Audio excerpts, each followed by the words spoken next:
नमस्कार। इस सत्र में आप सभी का स्वागत है। आज हम लोग कोर्स BES 143 गणित शिक्षण के अंतर्गत गणित सीखने में शामिल प्रक्रियाओं के बारे में चर्चा करेंगे। गणित सीखने में शामिल जो विभिन्न प्रक्रियाएं जिस पे हम आज के इस सत्र में विस्तार रूप चर्चा करेंगे, उनमें से प्रमुख हैं समस्या को सुलझाना, प्रॉब्लम सॉल्विंग। दूसरी प्रक्रिया है तार्किकता या रीजनिंग। अगली प्रक्रिया है तर्क और औचित्य, आर्ग्यूमेंट एंड जस्टिफिकेशन। अगली प्रक्रिया है प्रतिरूपण या पैटर्निंग। अगली प्रक्रिया जो हम सीखेंगे वो है अमूर्तता या एब्स्ट्रैक्शन। अगली प्रक्रिया जो हम इस सत्र में चर्चा करेंगे वो है सामान्यीकरण या जनरलाइजेशन। आइए अब इस सत्र में हम इन प्रक्रियाओं के बारे में विस्तार से चर्चा करते हैं। सबसे पहली प्रक्रिया जो हम सीखेंगे वह है समस्या को सुलझाना, प्रॉब्लम सॉल्विंग। इस प्रक्रिया के द्वारा कैसे किसी गणितीय संक्रिया को समझाया जा सकता है क्लास में, इसके बाद विभिन्न चरण क्या हैं और इसके कुछ उदाहरणों से हम इस प्रक्रिया के बारे में विस्तार से समझते हैं।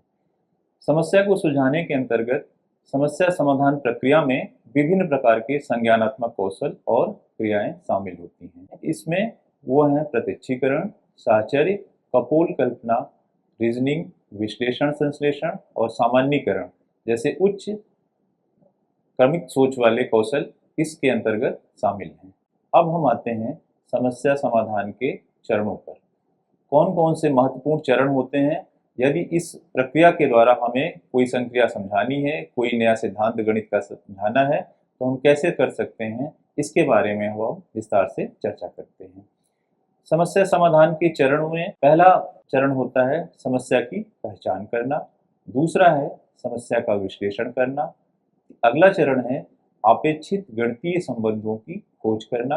हम समाधान ढूंढने का प्रयास करते हैं और अंत में जो हमने समाधान ढूंढा है वो सही है या नहीं है, इसको जांच करने के लिए उत्तर की जांच की जाती है। तो इस तरह से हम एक क्रमिक रूप में आगे बढ़ते हैं और किसी भी समस्या के समाधान का प्रयास करते हैं।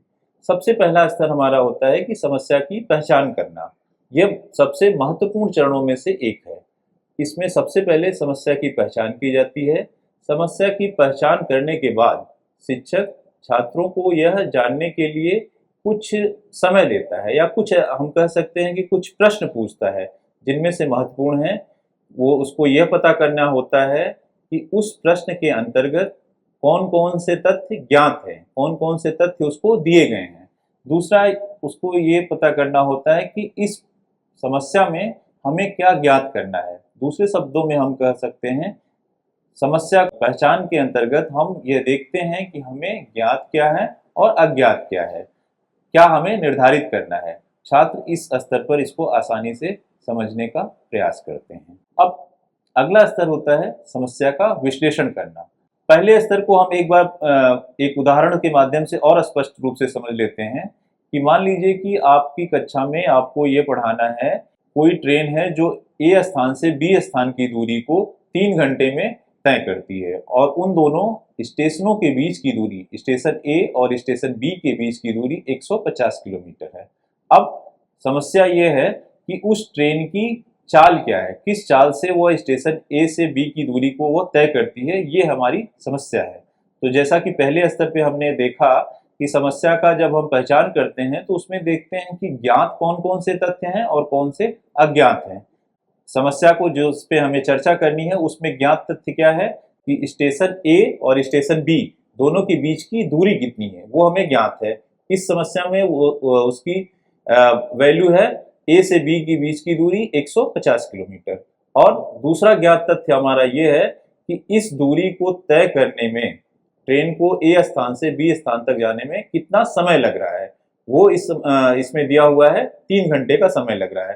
तो जब हम समस्या की पहचान करते हैं उस स्तर पे इन दोनों चीजों को हम नोट कर लेते हैं। ज्ञात तथ्यों में दूरी और समय कितना लगा, ये हमारा हो गया। अब अगली बात आती है उसमें समस्या हमें देखना है कि उसी उदाहरण में कि हमें ज्ञात क्या करना है, अज्ञात चीजें क्या है, वो है ट्रेन की चाल। वो ये सारी चीजें अगर समस्या समाधान विधि से इस प्रश्न को हल करना है तो पहले स्तर पर इसको हम कर लेते हैं। अगला स्तर हमारा आता है समस्या का विश्लेषण करना। इस स्तर पर यह स्पष्ट किया जाना चाहिए कि दिए गए तथ्यों के बीच में आपस में संबंध क्या है। जो तथ्य दिए गए हैं वो आपस में किस प्रकार से संबंधित हैं, जिससे छात्रों को विश्लेषण शक्ति का विकसित करने का अवसर मिलता है और जो समस्या को समाधान करने के लिए भी महत्वपूर्ण भूमिका निभाते हैं।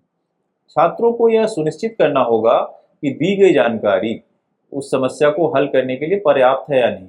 इस उदाहरण में जिस पे हमने अभी चर्चा की, उसमें ये देखा गया कि छात्रों को जब विश्लेषित किया तो उन्होंने ये सारी चीजें देखी कि जो जानकारी इस समस्या को हल करने के लिए दी गई है वो पूरी तरह से हम उस समस्या के समाधान तक पहुंच सकते हैं या नहीं, उसके लिए पर्याप्त है या नहीं। ट्रेन की दूरी दी गई है और ट्रेन के द्वारा ए स्थान से बी स्थान को तय करने में कितना समय लग रहा है। ये जो तथ्य हैं और जो इनमें आपस में संबंध है, क्या ये समस्या को समाधान करने के लिए पर्याप्त है या नहीं, ये विश्लेषण का भाग होगा। ये दूसरे स्तर पे हमने इसको कर लिया। अब हम ये देखते हैं कि इसमें जो अज्ञात है उसके लिए कौन से फार्मूले, कौन से सिद्धांत की आवश्यकता है और किसके द्वारा इस समस्या को हम आसानी से हल कर सकते हैं।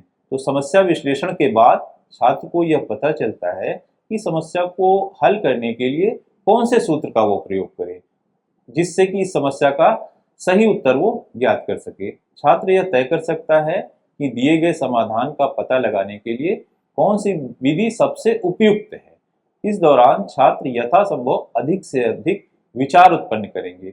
वो ये देखते हैं कि इस समस्या को इस विधि से हम आसानी से समाधान इसका आसानी से खोज सकते हैं या कोई और विधि है जिसके द्वारा कि हम इस प्रश्न को आसानी से हल कर सकते हैं। ये सारी जो विचार हैं वो विचार इस स्तर पर किए जाते हैं। अगला स्तर ये होता है कि अब हमें समस्या का समाधान ढूंढना है।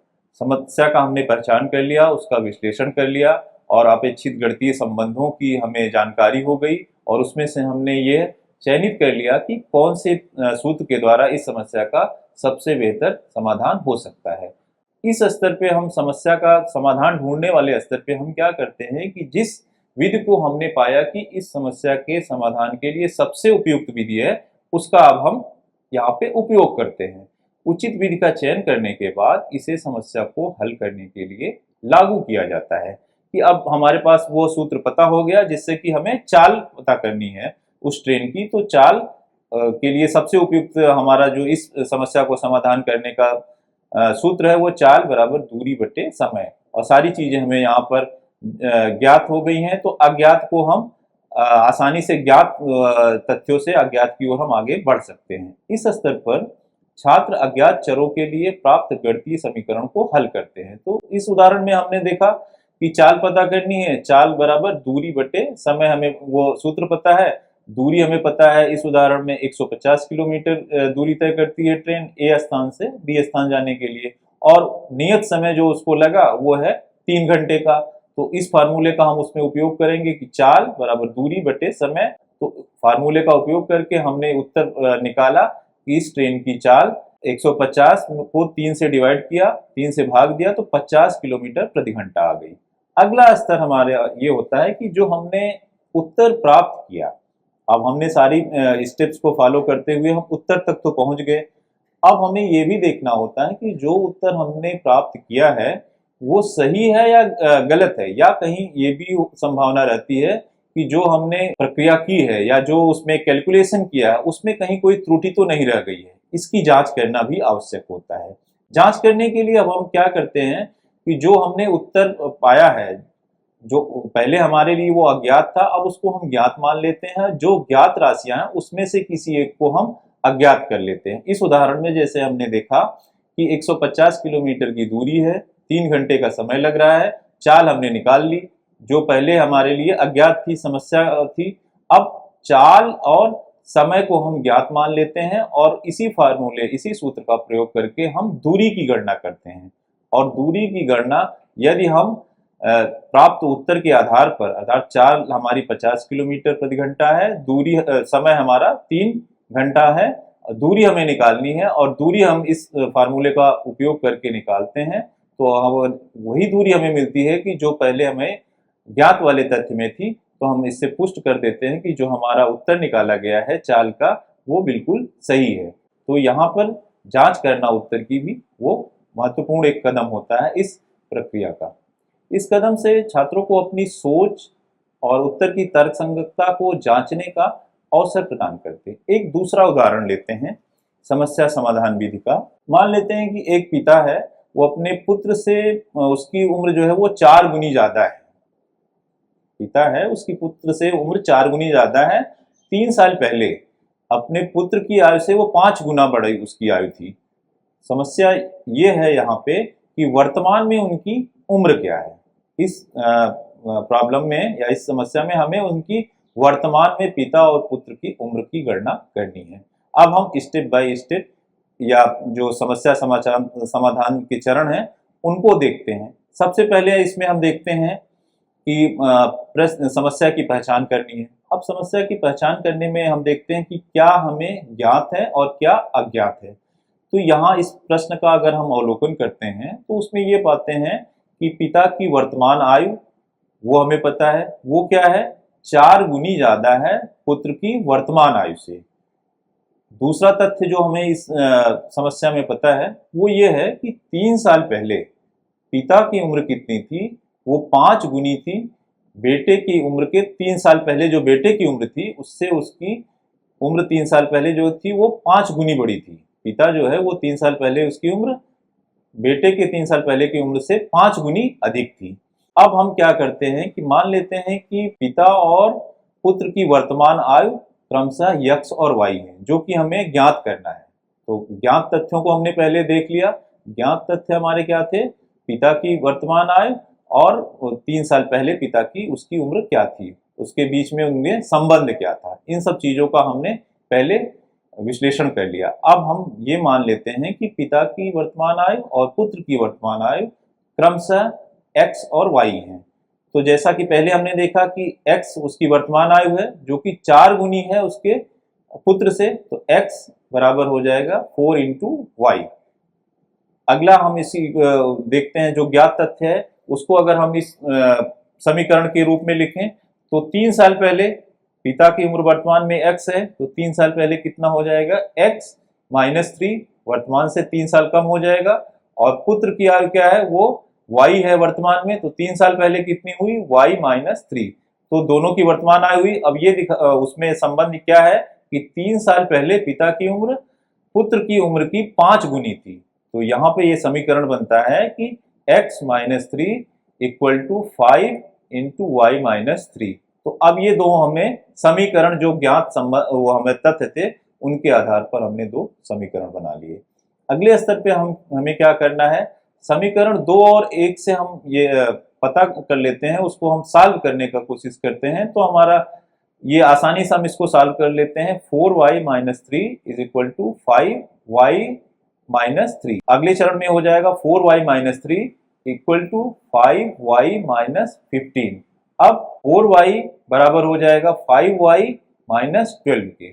इस समीकरण को आसानी से हम सॉल्व कर लेंगे। 5y में से 4y माइनस कर देंगे तो y की वैल्यू आ जाएगी जो कि क्या है, यहाँ पे 12 है, 12 वर्ष आ गई। तो यहाँ हम देखते हैं कि इस ज्ञात तथ्यों और संबंधों के विश्लेषण के पश्चात हम उचित समीकरण प्राप्त करके उसका समाधान प्राप्त कर लिए और पुत्र की वर्तमान आयु कितनी हमने इससे ज्ञात की, 12 वर्ष ज्ञात की। अब चूंकि हमें ज्ञात तथ्य क्या था कि पिता की वर्तमान आयु जो है उसके पुत्र की वर्तमान आयु से 4 गुना बड़ी है, तो हम क्या करते हैं कि पिता की वर्तमान आयु निकालने के लिए जो पुत्र की वर्तमान आयु आई है जो कि 12 वर्ष है उसको 4 गुना कर देते हैं। तो 4 इंटू 12 हमने कर दिया, तो पिता की वर्तमान आयु हम इससे निकाल लेते हैं जो कि कितनी आई, 48 वर्ष। तो इसलिए पिता और पुत्र की आयु क्रमशः 48 वर्ष और 12 वर्ष है। अब यहाँ पे एक चीज हमें और देखना होगा, वो ये देखना होगा कि जो हमने उत्तर प्राप्त कर लिया है वो उत्तर सही है या नहीं। इसके पहले वाले उत्तर प्रश्न में भी हमने देखा था कि जो उत्तर प्राप्त कर लेते हैं उसके बाद हमें ये ज्ञात भी करना होता है कि जो हमने गणितीय संक्रियाएं की हैं वो कहीं त्रुटि तो उसमें नहीं है। उसको जांच करने के लिए फिर जो उत्तर प्राप्त करते हैं उसको हम फिर से एक बार जांच लेते हैं। तो जो समीकरण हमने बनाए हैं उन्हीं समीकरणों में इन जो हमारे x और y की वैल्यूज आई हैं उसको अगर हम रख देते हैं और उत्तर हमारा सही प्राप्त होता है, वो वैल्यूज हमें सही मिलती हैं जो प्रश्न में तथ्य दिए गए हैं उसके अनुरूप हमें वो उनकी वैल्यू मिलती है, तो हमारा उत्तर पुष्ट हो जाता है।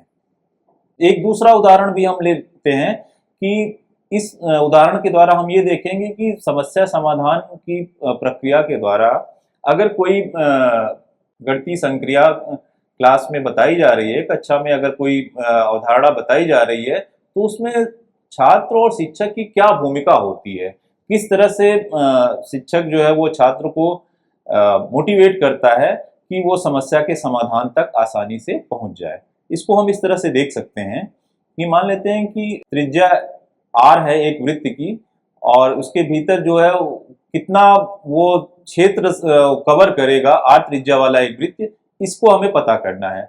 ये हमें प्रॉब्लम के रूप में हमारे पास है कि r इकाई वाले जो है त्रिज्या वाले वृत्त की भीतर कितना संलग्न क्षेत्र है उसको हमें ज्ञात करना है।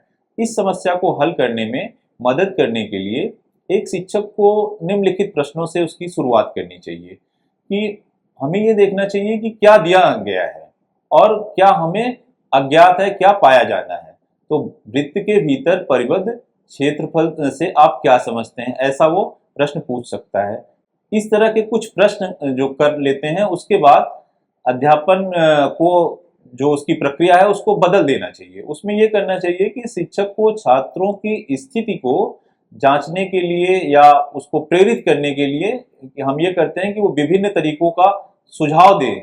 छात्रों से शिक्षक ये कहता है कि आप विभिन्न तरीके से ये बताइए कि आप इसको कैसे हल कर सकते हैं, कैसे वृत्त से घिरे क्षेत्र के छोटे क्षेत्रों की सीमित संख्या में विभाजित किया जा सकता है, अपने सुझाव दीजिए जो कुल मिलाकर के इस वृत्त की संरचना करते हैं। ऐसे करके भी हम आगे बढ़ सकते हैं। तो इस तरह से एक तार्किक क्रम के आधार पर हम बच्चे को समस्या समाधान प्रक्रिया के माध्यम से हल तक पहुंचते हैं। और अब हम अगली प्रक्रिया की ओर बढ़ते हैं जो है तार्किकता, जिसे हम रीजनिंग के नाम से भी जानते हैं।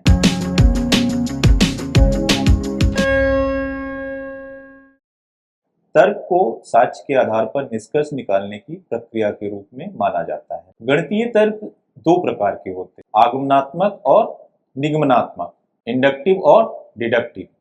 आगमनात्मक तर्क विशिष्ट उदाहरण से शुरू होता है और सामान्यीकरण की ओर जाता है। इसमें 4 चरण होते हैं: विशिष्ट उदाहरणों की प्रस्तुति, अवलोकन, सामान्यीकरण और सत्यापन। निगमनात्मक तर्क जो है आगमनात्मक का विरोधी होता है या उसका अपोजिट चलता है। इसमें एक सामान्य सिद्धांत या कथन से हम शुरू करते हैं और विशिष्ट उदाहरण के बारे में मान्य निष्कर्ष तक पहुंचते हैं। अब हम आगमनात्मक तथ्य का या तर्क कैसे विकसित होता है इसके एक गणितीय उदाहरण से हम समझते हैं। हम ये मान लेते हैं कि किसी क्लास में हमें साधारण ब्याज का सूत्र पढ़ाना है, उसके बारे में अवधारणा साधारण ब्याज की क्या होती है ये हमें उसको बच्चे को समझाना है। तो आगमनात्मक विधि से अगर हम चलते हैं तो जैसा कि हमने पहले बताया कि इसमें एक विशिष्ट से चल करके सामान्य की ओर हम आगे बढ़ते हैं। तो विशिष्ट के रूप में हम कह सकते हैं कि एक उदाहरण लेते हैं कि जिसमें हम ये कहा जाए कि 5,000 की मूलधन राशि जो है 2% की ब्याज की दर से 3 वर्ष में एक निश्चित उसकी राशि हो जाती है। और एक दूसरा उदाहरण लेते हैं कि 7,000 की मूलधन की राशि 5% ब्याज की दर से 3 वर्ष में एक निश्चित मूल्य उसका हो जाता है। तो इन 2-3 तरह के ऐसे उदाहरण हम ले लेते हैं और इन उदाहरणों में हम एकीकृत विधि से हल करने की कोशिश करते हैं। जब एकीकृत विधि से हम हल करते हैं तो हम जब प्रश्नों को हल करते हैं और बाद में पाते हैं कि एक निश्चित क्रम हमें मिलता है इन प्रश्नों को हल करने में। वो ये होता है कि साधारण ब्याज जो हमें मिल रहा है वो इस तरह से मिल रहा है कि मूलधन, समय और दर को आपस में गुणा कर दिया जाए और उनको 100 से डिवाइड कर दिया जाए, तो हमें उसका जो है उस अवधि के पश्चात कितना साधारण ब्याज हुआ वो हमें ज्ञात हो जाता है। तो इस 2-3 उदाहरण जैसे अगर हम क्लास में प्रस्तुत करें और उसको एकीकृत विधि से हल करें, उसके बाद जो सामान्य तथ्य आता है वो सामान्य तथ्य ये होता है कि साधारण ब्याज बराबर होता है मूलधन गुणे दर गुणे समय डिवाइडेड बाई 100। तो अगर मूलधन दर और समय से प्राप्त गुणा करने से जो प्राप्त वैल्यू उसको 100 से अगर हम विभाजित कर दें तो हमारा मूलधन प्राप्त हो जाता है। तो विशिष्ट उदाहरण हमने लिए, कुछ मूर्त रूप में उनको हमने बताया कि ये चीजें हैं, इतने मूलधन है, इतना दर है, इतना समय है, इसको हमने इस विधि से हल किया। और फिर एक सामान्य या जनरल तथ्य की ओर आते हैं कि हम साधारण ब्याज को इस तरह से भी हल कर सकते हैं। अब हम निगमनात्मक तर्क का उदाहरण देखते हैं। इसमें सामान्य तथ्य हमें पता है कि एक त्रिभुज के तीनों कोणों का योग 180 अंश होता है। मान लेते हैं कि ABC एक हमारा त्रिभुज है और A से होकर B के समानांतर एक रेखा हम DE खींच देते हैं। चूंकि ये उदाहरण इस तरह का है कि इसमें संपूरक कोण बन रहे हैं, तो इसको चित्र से देखने से ये स्पष्ट हो जाता है कि हमारा कोण ABC बराबर है कोण BAD के, और दूसरा ACB कोण वो बराबर है कोण CAE के। हम जानते हैं कि जैसा कि चित्र में हमें स्पष्ट रूप से दिख रहा है कि कोण DAB प्लस कोण BAC प्लस कोण CAE का मूल्य कितना है, वो 180 डिग्री है। और चूंकि पहले वाले उससे हमने देखा कि DAB किसके बराबर है, ABC के, और BAC को हमने यहाँ पे वैसे ही रखा, फिर CAE बराबर है ACB के। तो इसलिए हमें ये ज्ञात हो जाता है कि जो हमारा त्रिभुज है उसके तीनों अंतःकोण कोण ABC, कोण BAC और कोण ACB, इन तीनों का योग कितना होगा, 180 अंश होगा। इस तरह से हमने देखा कि जो जनरल तथ्य या सामान्य तथ्य पता था कि तीनों कोणों का योग 180 होता है, तो हमने इस त्रिभुज के माध्यम से, ABC के माध्यम से वो बताया कि इसमें भी वो सामान्य तथ्य पूर्णतः लागू होता है। तो इसमें और पहले वाले उसमें हमने अंतर ये देखा कि आगमनात्मक में क्या होता है कि हम एक विशिष्ट उदाहरण से चल करके सामान्य तथ्य की ओर पहुंचते हैं, और यहाँ पर ठीक उसका उल्टा होता है। सामान्य तथ्य हमें पहले पता होता है, उसको किसी विशिष्ट उदाहरण के द्वारा हम उसको पुष्ट करते हैं। अगला प्रक्रिया जिसके बारे में हम चर्चा करेंगे वो है तर्क और औचित्य की, जिसे आर्ग्यूमेंट एंड जस्टिफिकेशन के नाम से भी हम जानते हैं।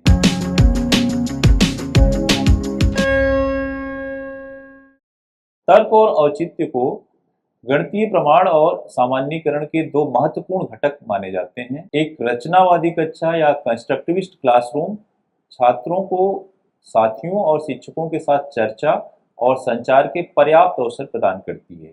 इन चर्चाओं के दौरान छात्र या समूह गतिविधि के बाद उनके द्वारा अपनाई जाने वाली प्रक्रिया को साझा कर सकते हैं। तर्क और औचित्य की प्रक्रिया न केवल छात्रों को एक सिद्धांत, एक प्रमेय या अवधारणाओं के निर्माण के प्रमाण को इंटरनलाइज या आंतरिक करने में मदद करती है, बल्कि विभिन्न वास्तविक जीवन स्थितियों से निपटने के दौरान तर्क की आदत विकसित करने में मदद करती है। अगली प्रक्रिया है पैटर्निंग या प्रतिरूपण की। अधिकांश बुनियादी गणितीय अवधारणाओं को पैटर्न की मदद से पेश किया जा सकता है। इसमें हमें यह ध्यान रखना होता है कि अगर एक पैटर्न हमें पता है, उसी पैटर्न को आधार बना करके हम उससे संबंधित अगले स्तर की या अधिक जटिल प्रक्रिया को हम समझा सकते हैं। जैसे अगर हमें यह पैटर्न पता है कि a प्लस बी का whole square a square plus B square plus 2ab है, तो इसकी मदद से हम a प्लस बी का होल क्यूब आसानी से समझा सकते हैं।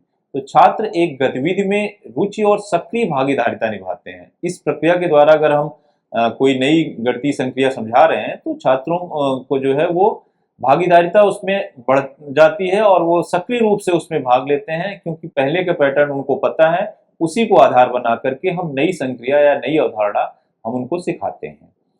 अगली अवधारणा या अगली प्रक्रिया जिस पे हम चर्चा करेंगे वो है अमूर्तता की या एब्स्ट्रैक्शन। गणित में अधिकांश अवधारणाएं अमूर्त प्रकृति की होती हैं। अमूर्त का मतलब ये हुआ कि जो चीजें हम सोच सकते हैं, मूर्त रूप से हमारे सामने तो नहीं है, लेकिन हम सिद्धांत या फार्मूले के रूप में हम जानते हैं। तो ऐसी चीजें गणित में बहुत सारी होती हैं जिनको हम अमूर्त अवधारणाओं के रूप में जानते हैं। ये ठोस या कंक्रीट मामले की में अमूर्तन जो है वो हमारी या एब्स्ट्रैक्शन जो है वो हमारी मदद करता है। किसी अमूर्त अवधारणा को समझाने के लिए हमें मूर्त अवधारणा को मदद लेनी पड़ती है, उसके द्वारा हम अमूर्त की ओर आगे बढ़ सकते हैं। गणित में आगमन तर्क अमूर्तता के साथ समाप्त होता है। जैसा कि हमने अभी चर्चा में पीछे चर्चा किया कि कैसे हम एक विशिष्ट उदाहरण से शुरू किया, हमने साधारण ब्याज के फार्मूले तक पहुंचे, उसके सूत्र तक पहुंचे, तो उस विशिष्ट से लेकर के एक सामान्य तर्क या अमूर्तता की ओर हमने कैसे अग्रसर करके नई संक्रिया को या नए अवधारणा को उसको समझाया। अगली प्रक्रिया जो है वो सामान्यीकरण की है या जनरलाइजेशन की है।